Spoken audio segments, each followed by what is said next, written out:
Hello friends, welcome back to my channel basic ज्ञान। आज हम लोग जनरल बैंकिंग नॉलेज में सेविंग अकाउंट्स, करंट अकाउंट्स, क्या क्या डिफरेंट 5 डिफरेंट अकाउंट्स का आज हम लोग पढ़ेंगे। तो चलिए शुरू करते हैं। तो पहला जो बेसिक अकाउंट होता है वो होता है सेविंग अकाउंट।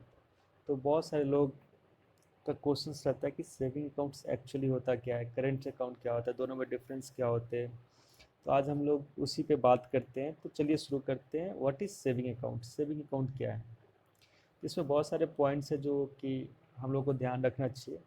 पहला, account which is open for our saving purpose. Like हम लोग जो भी पैसे कमाते हैं, हम लोग घर में ना रख के बैंक में अगर रखते हैं तो हम लोग को जो भी 2-3% इंटरेस्ट मिलेंगे, प्लस सबसे इम्पोर्टेंट सेफ्टी भी रहता है, ताकि अगर हमको कभी ज़रूरत पड़े तो आराम से हम निकाल भी सकते हैं, और कभी पैसा जमा करना पड़े तो आराम से जमा कर सकते हैं। तो इसके लिए हम लोग बैंक हम लोग को एक सर्विस देती है अकाउंट ओपन करने के लिए, वो है सेविंग अकाउंट। तो इसमें आप, दूसरा पॉइंट है, currently 3 to 4% annual interest depends on bank to bank. तो इसमें कोई बैंक आपको, जैसे आपके जितने भी फंड्स हैं आपके अकाउंट में, उस पर आपको 3%, 3.5%, 4% आपको इंटरेस्ट मिल जाएंगे एनुअली। तो पहले अभी अभी 4% से डाउन होकर 3.5% कोई बैंक दे रही है और कोई 3% दे रही है। तो ये आपका सेकेंड पॉइंट याद रखिए। तीसरा पॉइंट है, we can use this account to deposit money and withdraw money limited number of times free of cost. After that there is a charges per transactions। इसका मतलब ये हुआ कि आप इस अकाउंट में ब्रांच जाके कभी भी पैसा डिपॉजिट कर सकते हैं, ज़रूरत पड़े पे निकाल भी सकते हैं, लेकिन उसमें क्या होता है कि आपको नंबर ऑफ़ ट्रांजेक्शन्स लिमिटेड होते हैं, ताकि आप बार बार जाके आप नहीं निकाल सकते हैं। अगर आपको मंथ में 4 या 5, कोई बैंक 4 कोई बैंक 5 आपको ट्रांजैक्शन फ्री ऑफ कॉस्ट देती है। उसके बाद अगर आप कोई ट्रांजैक्शन करते हैं, विड्रॉल करते हैं या डिपॉजिट करते हैं, तो उस पर आपको चार्जेस देना पड़ेंगे, 10 rupees, 25 rupees, depends on bank to bank. Next point है, we can use this account for online shopping, bill payment, CTC। तो हम लोग को जैसे ही अकाउंट ओपन कर लेंगे तो हम लोग को उसका डेबिट कार्ड यूज़ करके, ऑनलाइन नेट बैंकिंग यूज़ करके हम लोग बिल पेमेंट कर सकते हैं, शॉपिंग कर सकते हैं अमेजन से, फ्लिपकार्ट से। So we all know all this. उसके बाद है पांचवा पॉइंट है, we will get debit card, chequebook, net banking access so while opening account. So जैसे अकाउंट हम लोग ओपन करते हैं तो हम लोग को debit card, chequebook, net banking से ये सब मिल जाता है। तो ये तो सब लोग जानते हैं।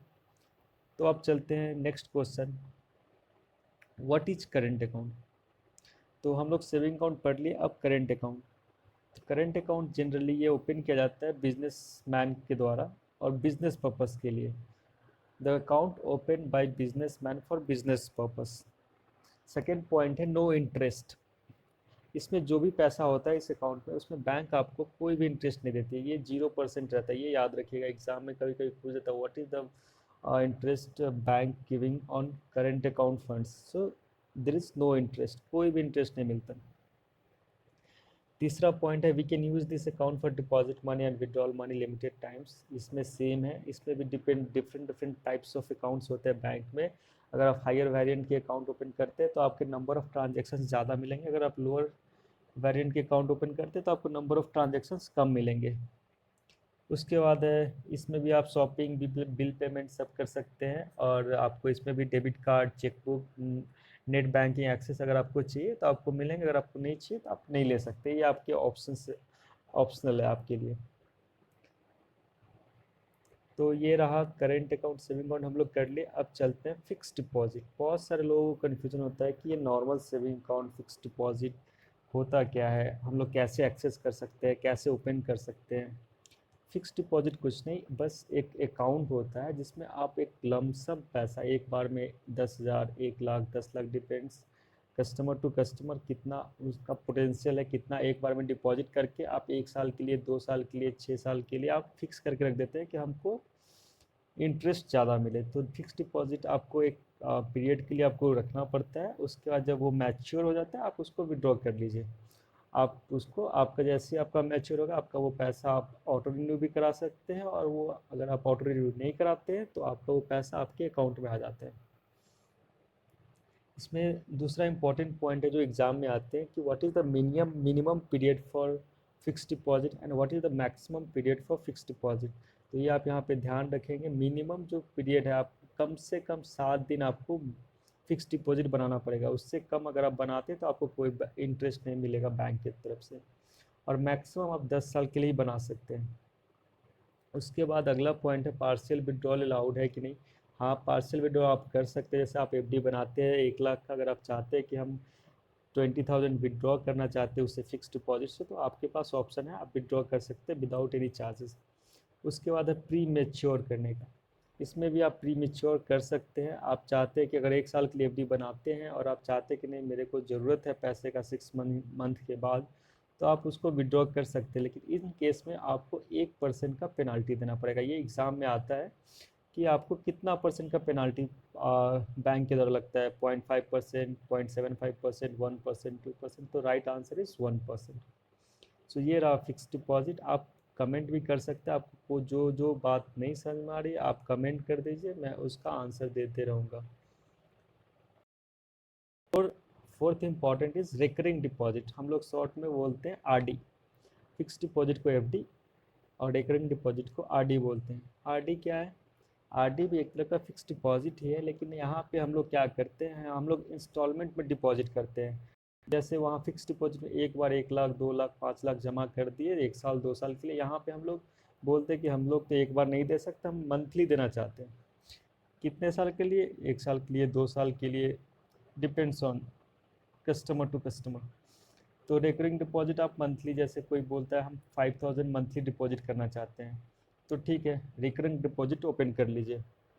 और इसमें भी सेम एफडी की तरह इसमें भी मिनिमम पीरियड होता है, मैक्सिमम पीरियड होता है, लेकिन इसमें याद रखिए आरडी में मिनिमम पीरियड जो होता है 6 मंथ होता है, और जो मैक्सिमम पीरियड होता है वो 10 ईयर्स होता है। और इसमें एक और इम्पॉर्टेंट है कि 6 महीने के बाद आप 7 मंथ के लिए आरडी नहीं ओपन नहीं कर सकते। 6 मंथ के बाद आपको 9 मंथ्स, 9 मंथ्स के बाद आप 12 मंथ्स, मल्टीपल ऑफ 3 मंथ्स आपको ऐड करते रहना पड़ेगा। मिनिमम 6 मंथ, उसके बाद मल्टीपल ऑफ 3 मंथ्स ऐड करना है, और मैक्सिमम आप 10 ईयर्स तक जा सकते हैं। इसमें भी आप प्री मैच्योर कर सकते हैं, और इसका जो रेट होता है एफडी का रेट और आरडी का रेट वो दोनों सेम होता है। तो ये रहा आपका RD. Last, what is PPF account. आ, बहुत सारे लोगों का ये क्वेश्चंस होता है, पीपीएफ अकाउंट क्या है, उसमें मिनिमम पैसा कितना देना होता है, मैक्सिमम कितना देना होता है, लॉक इन पीरियड क्या है। तो इस पे हम लोग आज डिस्कस करेंगे, क्या टैक्स बेनिफिट होता है क्या। तो पीपीएफ अकाउंट जो है ये लॉन्ग टर्म सेविंग स्कीम है। इसका फुल फॉर्म होता है पब्लिक प्रोविडेंट फंड। ये 15 साल का लॉक इन होता है। ये आप एक बार पैसा डालते रहे, आपको 15 साल तक डिपॉजिट करना है, उसके बाद ही आप इसको विड्रॉ कर सकते हैं। तो इसमें लॉक इन पहला याद रखने वाली बात है, आपको 15 ईयर्स तक लॉक इन रहेगा। आपको कम से कम 500 रुपया साल में आपको डिपॉजिट करना ही पड़ेगा, नहीं तो अकाउंट इनएक्टिव हो जाएगा। और मैक्सिमम आप 1 साल में 1.5 लाख ही डिपॉजिट कर सकते हैं इस स्कीम से, उससे ज़्यादा आप डिपॉजिट नहीं कर सकते। Per year 1.5 lakh rupees. और इसमें आपको प्री मेच्योर अलाउड नहीं है, लेकिन हाँ एक्सेप्शन केस होता है, अगर आपको मेडिकल एक्सपेंसेस है, वैलिड डॉक्टर का प्रिस्क्रिप्शन है कि हाँ मेडिकल एक्सपेंसेस है, बहुत बड़ा सर्जरी होने वाला है, उसमें पैसा चाहिए, तो आप रिक्वेस्ट दे सकते हैं प्री मेच्योर के लिए।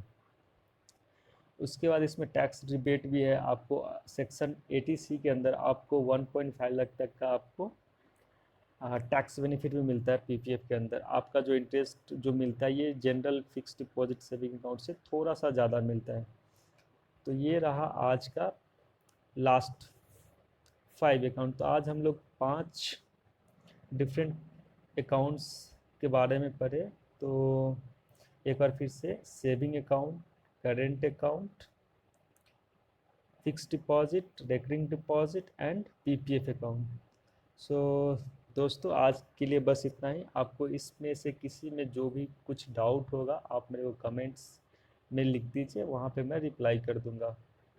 तो आज के लिए इतना ही। अगर आप चैनल पे न्यू हैं तो आप सब्सक्राइब कर लीजिए, और नोटिफिकेशन बेल भी दबा दीजिए ताकि अगर मैं कोई नया वीडियो डालूँ तो आपको पता चल जाए। Okay, thank you.